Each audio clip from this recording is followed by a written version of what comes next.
क्षत्रिय संघ की स्थापना की, तब उनके मन में ये भी पीड़ा रही होगी कि मैं मेरे समाज में जो बालक है उनके लिए क्षत्रिय संघ की स्थापना करी, क्षत्रिय संघ नाम दिया गया।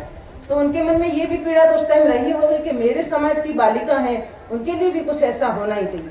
लेकिन वो समय ऐसा था रूढ़िवाद कि जिस समय वो ये कार्य करने के लिए मन में जरूर ठानी होगी, लेकिन वो कार्य उनसे नहीं हो पाया था, क्योंकि तब के आचार विचार ऐसे थे कि बालिका हो महिला हो, उस टाइम के ऐसे रूढ़िवादी विचार थे कि बाहर नहीं निकलने का, यानी वाया वाया वो रहा होगा।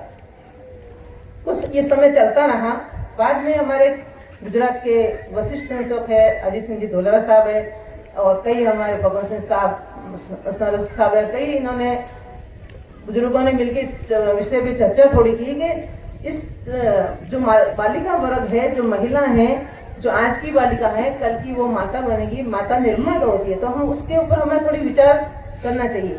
तब इन्होंने वहाँ इकट्ठे होकर विचार किया और 1995 में इसकी क्षत्रिय संघ की बालिका शिविर का आयोजन किया। पहला हमारा बालिका शिविर हुआ गुजरात में धंधुका में, और उसी श्रेणी में दूसरा हमारा शिविर जयपुर में संशक्ति में हुआ। तभी से ये बालिकाओं के शिविर शुरू हुए। अपन सोचते हैं, कहते हैं ना कि अपन बिल्डिंग भवन बनाते हैं तो उसकी नींव मजबूत होती है तो वो बिल्डिंग अच्छी मजबूत होती है। जब नींव ही कमजोर हो तो अपन कैसे कर सकते हैं कि हमारी बिल्डिंग होती। तो ये नींव जो है ये हमारी बालिका है, ये हमारी बच्चियां हैं। जो आज की छोटी सी बच्ची के 5 साल की बच्चियां से शुरुआत होती है, हमारे क्षत्रिय संघ 5 साल की बालिकाओं का शिविर लगता है, उससे बड़ियों का लगता है, जैसे इस तरह से। तो 5 साल की बच्ची होती है, तभी से उनके जीवन में ऐसे संस्कार, ऐसी बात की जाती है, ताकि वो आगे बढ़ के अपने जीवन को, अपने परिवार को, अपने राष्ट्र को, अपने देश को आगे बढ़ा सके। अलग अलग तरह से शिविर होते हैं बालिकाओं के, 3 दिन के होते हैं, 7 दिन के होते हैं, 12 दिन के।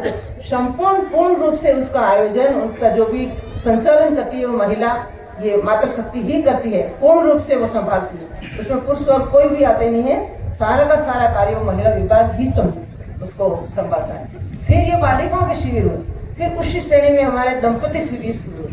तो ये बालिका है, आज की बालिका, इसने जन्म यह बालिका के रूप में, कल वो बड़ी हुई, शादी की, अब वो माता है, तो उसके भी तो कई सारे कर्तव्य हैं। आज वो पत्नी है, उसके भी तो कई सारे। तब हमारी दंपति शिविर शुरू हुए। दंपति शिविर में उसे क्या शिक्षा दी जाती है कि भाई तू शादी करके आई है, अब तेरा क्या कर्तव्य है, तूने जन्म लिया, बड़ी हुई, अब ये भी। तो वो एक परिवार रूपी रथ होता है जो शादी करके जाती है, उसका पति पत्नी रूपी 2 पहिए होते हैं, वो उस परिवार के पहिए होते हैं। अब उस परिवार को उसको चलाना है, तो यदि उसको उसी संस्कार और शिक्षा उस प्रकार के मिले होंगे तो वो आगे सक्षम होकर चला पाएगी। यदि उसमें संस्कार या शिक्षा की कमी होगी तो एक तो पहिया आराम से चलेगा और दूसरा पहिया डगमगाएगा, तो वो कैसे उस रथ को संभाल पाएगी और कैसे अपने परिवार को, अपने देश को, अपने गांव को, राष्ट्र को आगे बढ़ा सकेगी। उसी तरह से ये क्षत्रिय संघ के महिला विभाग जो मातृशक्ति के शिविर है, ये शुरुआत हुई। और आज के समय में अपन देखा जाए कि हमें कितनी जरूरत है क्षत्रिय संघ की, क्षत्रिय संघ की हमें कितनी जरूरत है। जैसे बालिका हो, महिला हो, हमें कितनी जरूरत है कि क्षत्रिय संघ की तो कई कहां से कहां फिर। एक छोटी सी बात करती हूँ कि पूज्य श्री ने हमें क्षत्रिय संघ परिवार दिया है। आप सोचोगे कोई भी कोने में हम जाए, गुजरात, महाराष्ट्र, कहीं भी जाए, लेकिन कहाँ हम जन्मे हो, गुजरात में जन्मे हो, राजस्थान में जन्मे हो, महाराष्ट्र में, कहीं भी जन्म जाओ, लेकिन कहीं भी जाते हैं तो ऐसा भाव होता है कि जैसे मेरी ये बहन, मैं कई महीनों के बाद में इससे आके वापस मिली, यानी वो भाव क्षत्रिय संघ के परिवार में है।